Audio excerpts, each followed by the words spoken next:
Let's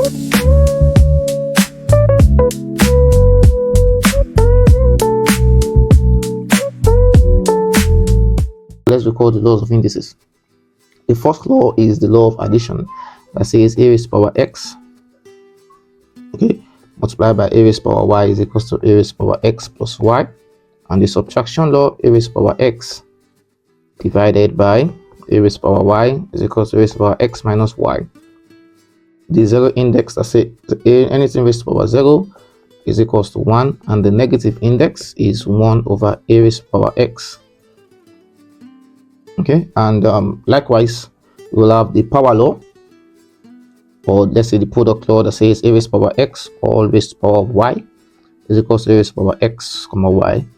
And finally we have the fractional index that say a raised to power x over y is equal to the white root of a raised to power x, which is also equal to the white root of a all raised to the power of x. So we are going to look at examples, questions that involve evaluating the value of a, or evaluating the value of x or y, as the case may be, when given an equation. So let's take, for instance, we are given that x raised to power 1 over 2 is equal to 3.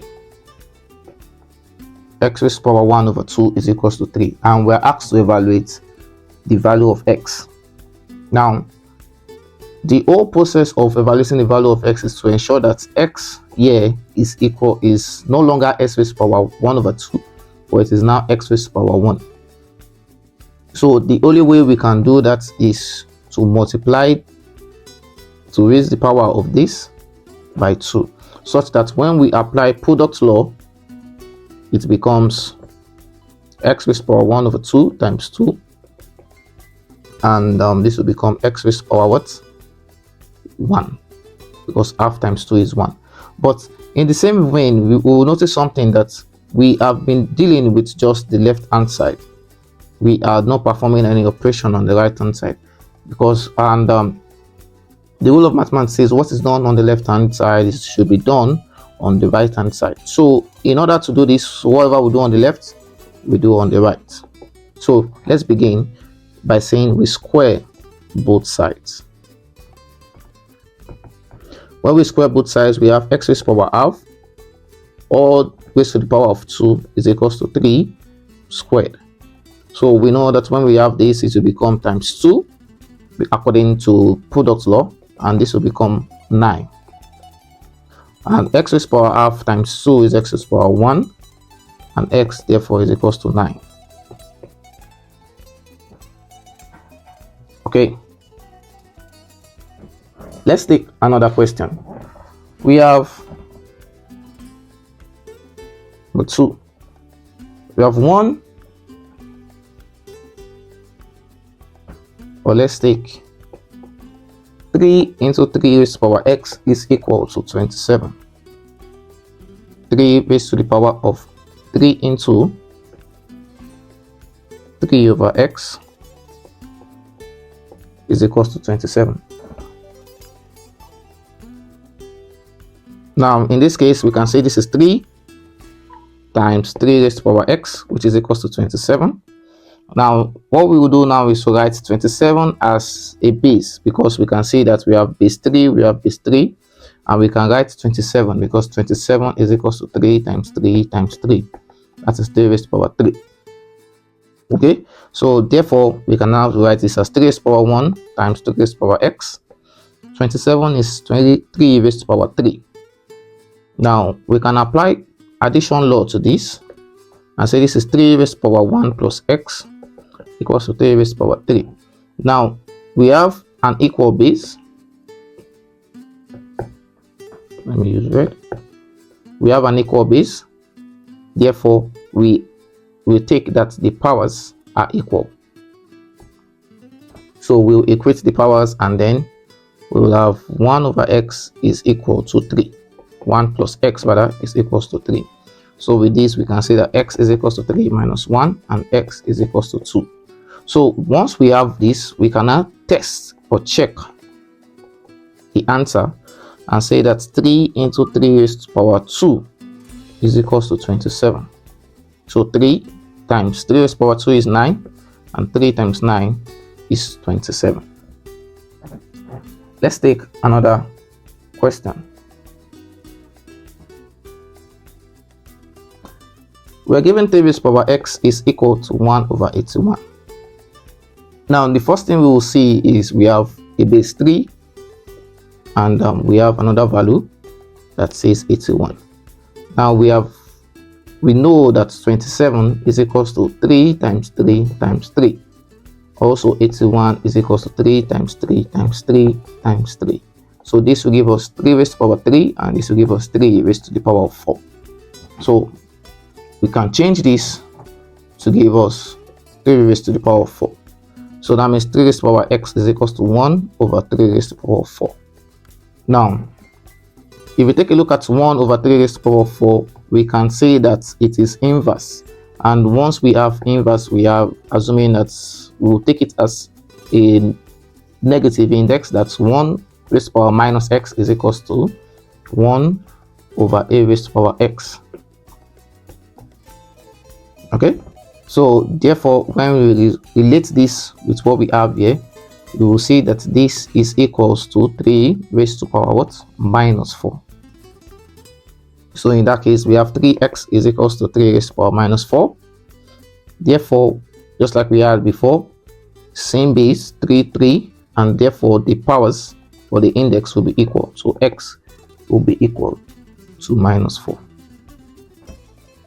Let's take another question. 10 raised to power minus x is equal to 0.000001. Yes, 0.00001. And then we are asked to evaluate the value of x. Now, just to buttress on the point that when we have the same base, we will equate the powers. So therefore, we can rewrite this in standard form and say this is 10 raised to power minus x is equals to 10 raised to power minus 6. Okay, and again, we are back to the equation of having the same base, 10 10. Therefore, minus x is equals to minus 6 when we equate the power. Okay, so minus x is equals to minus 6. Therefore, x is equals to 6. Let's take 2 more examples on indicial equations. So we are down to the question of saying 2r raised to power 3 over 2 is equal to 54. And we are asked to evaluate r. How do we go about this? The first thing to do is we can make 2r raised to power 2 over 3 reduced to just r raised to power 2 over 3. So we can divide both sides by 2. So when we divide both sides by 2, right, so we'll be left with r 3 raised to power 2 is equals to 54 over 2. And 54 divided by 2 is what? 27. R raised to power 3 over 2 is equal to 27. Now, this question has been reduced further to this. So, if you recall from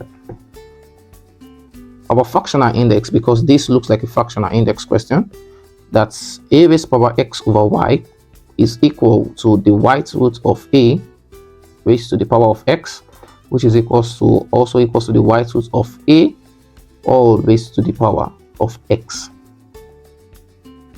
So how do we then resolve this? The whole way to resolve this is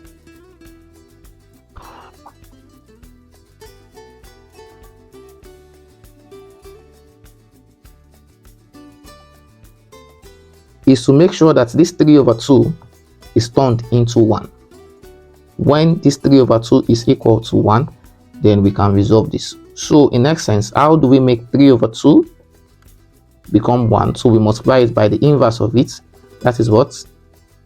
2 over 3. So when we multiply it by this, then this will become r raised to power 1. Okay, so in essence, after this line, all we just have to do is to raise the power of both sides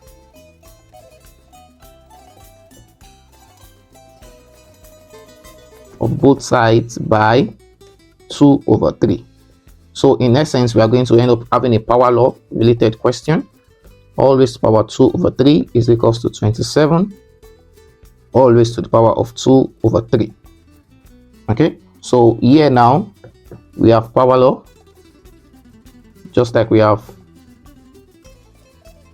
fractional law there, or fractional index. Here we have power law that says a raised to the power of x raised to the power of y is equals to a raised to the power x y. So this becomes r raised to the power 3 over 2 times 2 over 3, and here we will apply our fractional law. Okay, so this becomes 27 cube root of 27 all raised to the power of 2. So this becomes r raised to the power 1, and this is the root of cube root of 27 is 3, because 3 multiplied by 3 multiplied by 3 is 3, and 3 squared. So r will be equal to 9. So the way to solve all these things is to just ensure that we have an understanding of all the laws and then they are applied adequately. So in the next video, we'll be taking more questions involving indicial equations.